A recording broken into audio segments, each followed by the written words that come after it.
Pois é, brigando aqui, bicho, com um dispositivo. Um dispositivo velho, bicho, aí. Só porque ele tem entrada C e eu quero fazer aí uma adaptação, usar um microfone de lapela. Mas ele cortou quando eu tava com 12 minutos. Eu tava falando de Tiradentes. E eu falei, sabe, que na época de Tiradentes cobravam um imposto, uma tal de derrama, certo? Que era uma cobrança de impostos atrasados no período do Brasil colonial, certo? E aqui diz o seguinte: no final do século XVII, ou seja, 1600 e tal, a economia da então colônia portuguesa, o Brasil, né, entrou em crise. A cana-de-açúcar responsável pelo enriquecimento da coroa portuguesa entrou em decadência. Sendo assim, os colonos tiveram que buscar uma nova alternativa para garantir o enriquecimento da metrópole. Veja que falou aqui de colonos. Quem são os colonos, certo? Os habitantes aqui do lugar, sabe? Que estavam aqui no país aí, sabe? Entrando na mata, sabe? E cavando o chão aí, sabe? E aí, sabe? Jogando a mata embaixo, produzindo aí cana-de-açúcar, cultura de cana-de-açúcar, certo? Esses eram os colonos, rapaz. A colônia era um empreendimento empresarial, tá certo? Da coroa, tá certo? Da coroa portuguesa. E das coroas aí, das coroas reais, mundo afora, tá certo? Foi então que finalmente encontraram as primeiras jazidas de pedras preciosas. Já havia muito tempo que os portugueses ansiavam por tal descoberta. Os portugueses de onde? Lá da metrópole, bicho.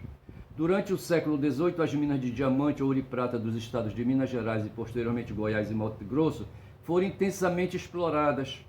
Iniciava-se, portanto, o ciclo do ouro responsável por sustentar a economia do Brasil e de Portugal, visando impedir o contrabando e garantir que os impostos fossem pagos. Digo melhor, visando impedir o contrabando e garantir que os impostos fossem pagos, Portugal passou a controlar a mineração e o transporte dos metais. Simples assim.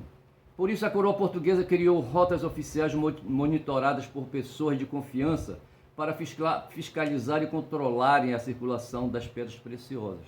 Hoje, esses caminhos são conhecidos como estradas reais. A partir do final do século XVIII, 1700 e tal, né, a exploração desmedida fez com que os metais das jazidas se esgotassem. Tá certo? Veja, primeiro aí, sabe, a agricultura foi pro saco e agora foram as jazidas de metais. Tá certo? Com isso, os proprietários não tinham como pagar imposto referente à extração dos metais, chamado do quinto real, de quinto real, tá certo? É equivalente, se for aí nessa questão de porcentagem, 20%, entendeu? Com isso, eles acabaram acumulando dívida com a coroa. Então, aí sabe, as jazidas de metais se esgotaram, certo? E aí, sabe, ficou um passivo, eu não sei porquê, só podiam pagar se tivessem aí, sabe, a produção na mão, tá certo? Mas esse quinto aí é interessante. Sendo assim, em 1788, já no final do século XVIII, certo? Visando obter a quantia referente aos impostos atrasados, o então governador de Minas Gerais, Visconde de Barbacena, decidiu cobrar todos os impostos atrasados de uma só vez. Tal medida ficou conhecida como derrama, entendeu? Eu falei de derrama e aí está explicado o que é derrama, né? Foi essa cobrança aí de uma só vez do atrasado. Tá certo? A partir de então, todos os bens dos devedores, tais como propriedades, móveis e joias, foram confiscados pela coroa. Nota-se, portanto, que a derrama foi um dispositivo abusivo que visava unicamente o enriquecimento de Portugal. Foi em razão de sua criação que ocorreram diversas revoltas contra o domínio português na então colônia, certo? Brasil. Entre elas podemos citar a Inconfidência Mineira, bora dar uma olhada mais piada aqui na Inconfidência Mineira, certo? Bora dar uma olhada. O que foi a Inconfidência Mineira? A Inconfidência Mineira foi um movimento de caráter separatista que ocorreu durante o Brasil Colônia. Veja que está falando que foi separatista, mas aí antecedeu o quê? Essa história dessas cobranças de atrasados aí de impostos dos colonos brasileiros, tá certo? A Inconfidência Mineira aconteceu em 1789, foi no ano da Revolução Francesa, certo? Na capitania de Minas Gerais, certo? Naquela época, essa divisão territorial da colônia era em capitanias. Depois essas capitanias vão virar províncias, certo? E na capitania de Minas Gerais, em 1789, aconteceu a Inconfidência Mineira. E se tornou a conjuração, tá certo, né, mais famosa A conjuração é um vocábulo que quer dizer aí, sabe, essa questão aí de uma discussão, de reunião, sabe, secreta aí, sabe, para tramar aí, tramar insatisfações, entendeu? Aí se chama de conjuração, tem a conjuração, tem a inconfidência, acho que são termos sinônimos, certo? E a mais famosa, a conjuração mineira, certo? Lá em Minas Gerais. Durante o século XVIII, o Brasil ainda era uma colônia submetida à sua metrópole, certo? Os elevados tributos impostos pela coroa portuguesa revoltavam os colonos que se encontravam nos ideais revolucionários pautados pelo iluminismo. Olha aqui o iluminismo que lembra Barrosão, tá certo? Uma forma de se manifestar contrária ao sistema colonial. Veja que nós estamos no final do século XVIII, certo? 1700 e tal. E aqui está falando de iluminismo, tá certo? A Inconfidência Mineira foi um movimento organizado pela elite de Minas Gerais.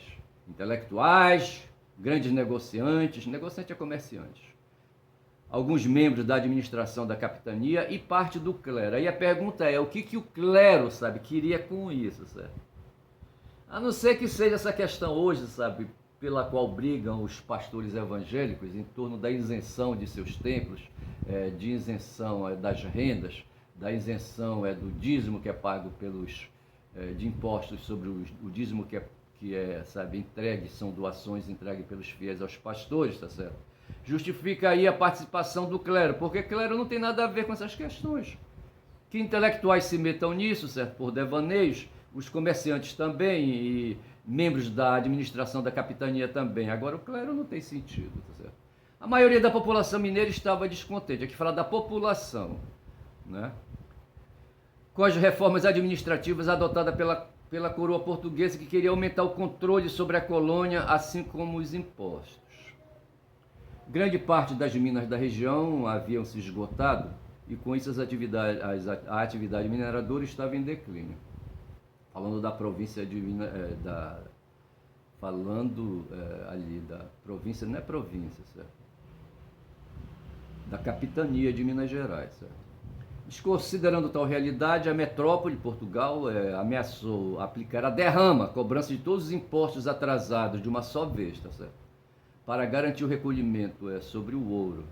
Diante disso, a elite mineira começou a se articular em 1789. Vendo-se prejudicada pela política econômica da coroa, foi organizado um movimento, aí uma conjuração, essa história de foi organizado, o pessoal se organizou, ou seja, conjuraram, certo? Formaram uma confidência ali, sabe, para um movimento que tinha como intuito eliminar o pagamento das dívidas e dos tributos e proclamar a independência, certo? Então, duas coisas aí se somaram, certo? Se evita aí a cobrança da derrama, tá certo? E aproveita aí, sabe, para sabe, proclamar a independência da capitania de Minas Gerais. Veja que era só da capitania de Minas Gerais, tá certo? Não era das outras, certo? Havia várias capitanias na época, entendeu? E por aí vai a coisa, e eu expliquei, porque o que não interessa, eu não quero me aprofundar muito nisso aí, tá certo?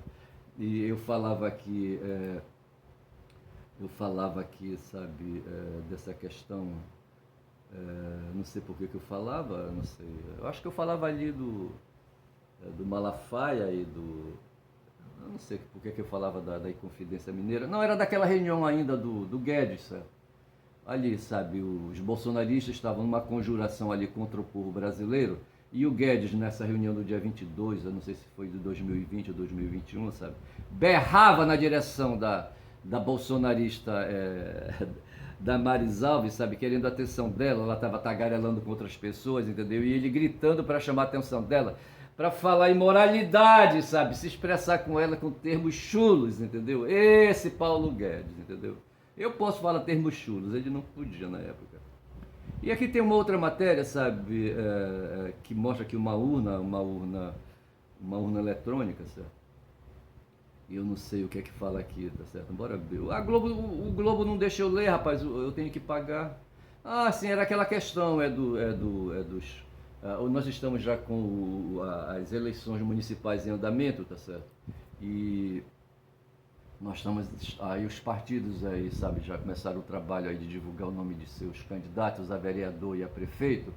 E aí, sabe, o PL de Bolsonaro tá escolhendo a área aí dos pastores e dos policiais aí, sabe, para ali, sabe, conseguir seus candidatos, ao passo que as forças progressistas, que o pessoal diz que são as forças de Lula, estão aí caminhando para eleger professores, tá certo? Professores candidatos aí, tá certo? Para ver se melhora um pouco, rapaz, essa desigualdade aí nas câmaras aí, nas câmaras parlamentares, tá certo? Aí eu coloquei assim, sabe, essa constatação, sabe, de que o bolsonarismo está indo na direção de pastores e policiais e aí, sabe, o PT do Lula está indo na direção de professores. Eu coloquei assim, sabe, essa constatação reafirma a percepção da politeia degenerada na forma de democracia desde já os tempos clássicos da Grécia Antiga e comentado por Churchill, joio e trigo juntos. O Churchill uma vez disse assim, mais ou menos, certo, que das formas e dos modos de governar um país, uma nação, sabe, a mais adequada é essa aí que se baseia em consensos aí de colegiados, sabe, que se chama hoje de democracia, porquanto temos três poderes, tá certo? Um deles é o legislativo e o executivo. E esses dois poderes aí republicanos são aí, sabe, movimentados a escolher os candidatos e os agentes que vão dirigir, vão ocupar os cargos de mando, através de eleição, sabe, de consulta popular, através de voto, tá certo? E isso aí movimenta o povo, a população, o grosso da população, tá certo? Aqui no Brasil, por exemplo, o voto é obrigatório e todo mundo aí, quando chega aí um período do final de ano, de 2 em 2 anos, certo? Se vai ali escolher candidatos aí para dirigirem, sabe? E fazerem a nação funcionar, tá certo? Os cargos aí, os poderes na área do legislativo, do executivo e do judiciário, tá certo? E se chama esse movimento de consulta popular de eleição, certo? Eleição parlamentar, eleição sabe, majoritária, essas coisas assim, tá certo? E o Churchill falava isso, sabe, dentre aí todas essas formas aí, ele estava falando que tinha, lá no país dele tem monarquia ainda, certo? E funciona um tal de parlamentarismo, certo? Em outros países, na França é a mesma coisa, certo? Tem presidente, mas tem também um parlamento. E em Portugal me parece que também, certo? Na Espanha também. Nos Estados Unidos não. O nosso modelo vai na direção do modelo dos estadunidenses, certo? É o presidente, aí tem o poder legislativo e o poder judiciário, tá certo? Nós somos aí a cara cuspida, certo? Dos estadunidenses, entendeu? Então nós copiamos aí, sabe, esse modo de fazer escolhas, mais ou menos, dos estadunidenses. E o que acontece? O que acontece é isso, sabe, que hoje, no tempo dos gregos, sabe, a forma colegiada de fazer a direção da polis, certo? Era chamada politeia, certo? Politeia. E essa politeia degenerou da mesma forma como a forma de governar por aristocratas, como acontecia em Roma, por exemplo, com o Senado, degenerou e esses aristocratas, certo, na sua degeneração se tornaram oligarcas, é o termo assim, sabe, um termo pejorativo, ou para dizer que os caras que estão aí sendo chamados de oligarcas, eles não prestam. Hoje se fala ali muito na oligarquia russa, eu não sei porquê, sabe, porque nos Estados Unidos também tem oligarcas, aqui no Brasil tem oligarcas, mas os oligarcas seriam esses sujos, tipo Pablo Marçal, Silas Malafaia, Bolsonaro, esse pessoal todo aí, e desses partidos aí, rapaz, de centro e de direita no Brasil, sabe, que se metem aí a fazer a política, e todos são aí, sabe, um bando de oligarcas safados, certo, que se prevalecem aí dos meios aí, sabe, dos meios que a democracia oferece, e deturpam, rapaz, deturpam aí, sabe, a prática da politeia, certo? E se convencionou chamar na época lá dos gregos antigos de democracia isso, e o Churchill falava, sabe, que entre as formas aí de fazer governo, tirando aí as monarquias e aí, sabe, outras formas, a menos pior seria a democracia, no sentido de poder autoritário, tá certo? Onde, aliás, a escolha se dilui na vontade que a gente chama de soberania popular, tá certo? Então é isso, e aqui, sabe, essa matéria é sobre isso. Essa constatação, disse eu, reafirma a percepção da politeia degenerada, no caso a democracia, na forma de democracia, desde já os tempos clássicos da antiga Grécia, certo? E comentada por Churchill, joio e trigo junto, tá certo? Então é isso, o sistema hoje que a gente vive é um sistema aí, sabe, de pessoas com classe e pessoas sem classes, de pessoas comprometidas com com o processo civilizatório e não comprometidos com o processo civilizatório, tá certo? É assim que a coisa está funcionando hoje, tá certo? E quando diz hoje, sabe, que bolsonaristas vão na direção de pastores e policiais e os esquerdistas vão na direção de professores para ocupar cargos de vereador e de prefeito, tá certo? É justamente essa preocupação que se tem hoje dentro ali, sabe, do sistema de escolha dos que vão ocupar os cargos aí, sabe, de legisladores e de executores da sociedade, tá certo? Então é isso, eu estou já aqui nesse vídeo com 15, tá certo? Tem um vídeo de 12 e outro de 15, aqui eu posso ir mais um pouco, deixa aquele de 15 para lá, tá certo? Eu acho que é isso, tá certo? Então assim, fica aí esse comentário, tá certo? E aqui tem uma matéria, deixa-me abrir rapidinho aqui, sabe se dá. Justiça afasta desembargadores e juízes investigados por corrupção no Maranhão. Eu não vou ligar muito aqui, eu acho que dá para ler a CNN, sabe? Deixa-me ver aqui o que é que diz. O Tribunal de Justiça do Maranhão afastou na última quinta-feira, dia 15, agora, certo? Hoje são 18, 3 dias atrás. Um grupo composto por magistrados e outros funcionários públicos suspeitos de corrupção e lavagem de dinheiro no órgão, no Tribunal de Justiça do Maranhão, certo? Os servidores são investigados pela Polícia Federal pela manipulação e fraude de decisões judiciais no Tribunal de Justiça do Maranhão e obter vantagem financeira com desvio de recursos de instituições como o Banco do Nordeste. Segundo informações da Polícia Federal e do Conselho Nacional de Justiça, as fraudes envolveriam relatorias de processos manipuladas, correções monetárias calculadas sem justificativa, aceleração seletiva das ações e expedição de avarás milionários. Isso aí não me surpreende, bicho. Quando eu comecei a minha carreira de advogado lá no município de Altamira, sabe? Eu lidei com isso, rapaz. Tinha pelo menos 2 advogados, todos os advogados ali, tirando eu, sabe, eram advogados corruptos, sabe, eu era ali o novel, sabe, eu não sabia como fazer. Uma vez um advogado, rapaz, veterano, ele passava o dia porre, certo, 10 horas da manhã ele começava a encher a cara, eu não vou falar o nome dele, certo, e às vezes eu encostava por lá, sabe, a gente ficava conversando, e ele me relatou algumas coisas aí, do processo eleitoral, por exemplo, ele se dava com a dona do cartório, na época, certo. Ele está falando aí, eu cheguei em 89, então ele está falando de 89 para trás, certo? A década de 80, a década de 70, ele viveu esse período aí mais ou menos. Ele era de fora, ele era de São Paulo, parece. E conviveu com essas formas aí, sabe, no processo eleitoral, de escrutinar os votos, aquela coisa toda. Então ele me contava assim umas coisas de arrepiar o cabelo. Dentre outras coisas, ele falava de mapismo, certo? E de uso de lápis, certo? Porra, é foda. E eu vivi, depois que eu comecei, que eu me estabeleci a partir de 89, sabe? Montei ali uma bancazinha, certo? E comecei a advogar. E o que eu via? Esse cara aí, sabe, esse advogado, um dia chegou comigo e disse: deixa eu te falar uma coisa. Olha, outro dia eu tava te vendo chegando lá no fórum, tá errado como tu chega e como tu entra, certo? Porra, bicho, não é assim não. Tu é muito trancadão, tu é muito fechadão, tá certo? Tu tens que fazer assim, sabe? Tem que entrar numa... Olha, fala o seguinte, amanhã tu aparece lá comigo que eu vou conversar contigo lá, eu vou te mostrar como é que faz. Aí combinado eu fui, sabe? Aí ele chegou, nós chegamos, sabe? E ele entrava em cada uma das repartições lá do cartório, sabe? Do prédio, entendeu? Onde funcionavam as secretarias, sei lá, as repartições ali. Aí ele chegava com a chefe que estava na mesa ali, sabe? Ô, bom dia, como é que está? Aí pegava a mão dela, sabe? Dava um beijo na mão, sabe?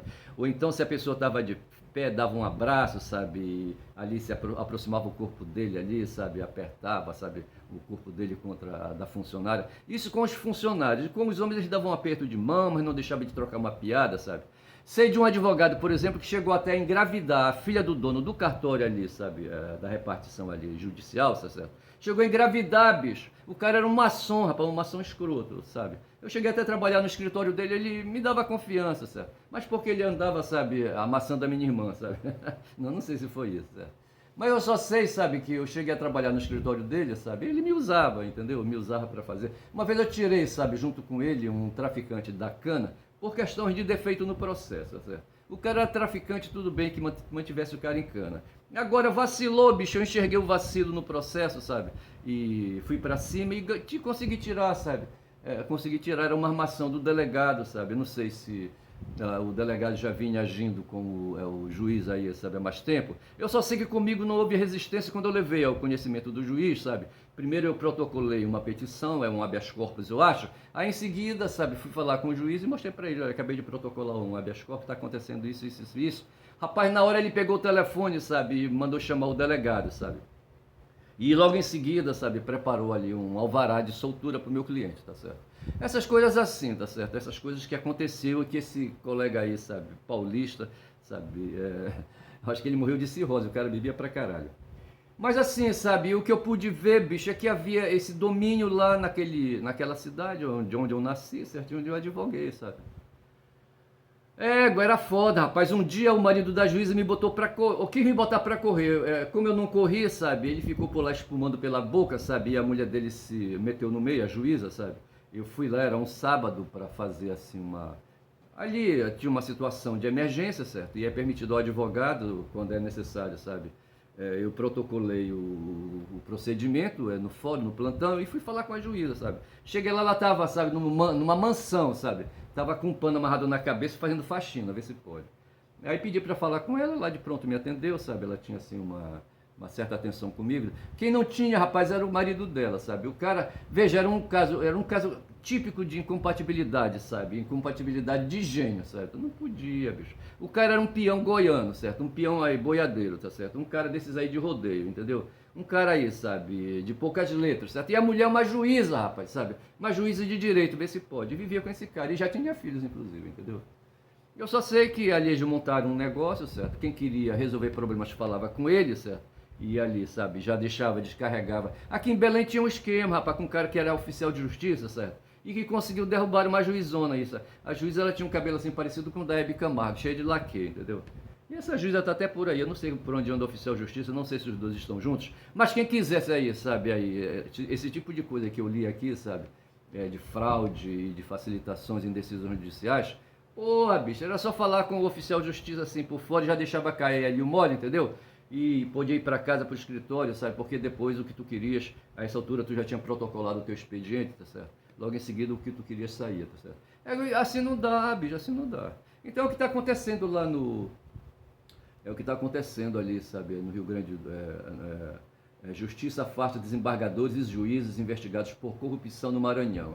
Aí eu fiz aqui, sabe, um comentário a respeito disso, certo? Vixe, que esse lado de cabaré tá... Vixe, que esse lado do cabaré tá agitado, certo? Eu fiz aqui uma ironia, tá certo? Sobre o assunto, certo? E coloquei assim, vixe, que esse lado do cabaré tá agitado, né? Esse lado do cabaré é aquela coisa lá que está acontecendo no Maranhão. Tá bom, eu acho que eu vou ficando por aqui, eu preciso fazer uns vídeos aí, sabe, ler aí o Capital, tá certo? E já são 8h39, 8h40, hoje é segunda-feira, aí, sabe, falei demais, quem fala muito dá bom dia a cavalo, e eu falei, tá certo, falei de derrama, falei de corrupção no Maranhão, tá certo, falei dessa experiência da minha vida profissional de advogado, certo? Num fórum aqui, numa comarca em Belém do Pará, entendeu? Eu não sei se vão me pegar. Falei mal da Damares, rapaz, que ela contou aí, sabe, que aqui, sabe, havia tráfico de crianças, sabe, que crianças eram usadas aí para fazer sexo oral, sabe, e que quando a criança já estava com os dentes aí, sabe, saindo, né, as pessoas aí para poder valorizar a mercadoria, arrancavam os dentes aí, sabe, vê se pode uma criatura dessa, sabe, tratar desses assuntos assim publicamente, tá certo? Mas ela tratava, é por isso que o Paulo Guedes e ela, certo? Talvez eu chame, sabe, a esse vídeo de Paulo e Damares aí, sabe, em homenagem a essas duas pessoas ordinárias aí, sabe? Não sei, entendeu? Porra, é foda. Brasil, foda, certo? Politeia desvairada, entendeu? Puta que pariu. Valeu, bom dia. Quem fala muito dá bom dia, cavalo. Bom dia.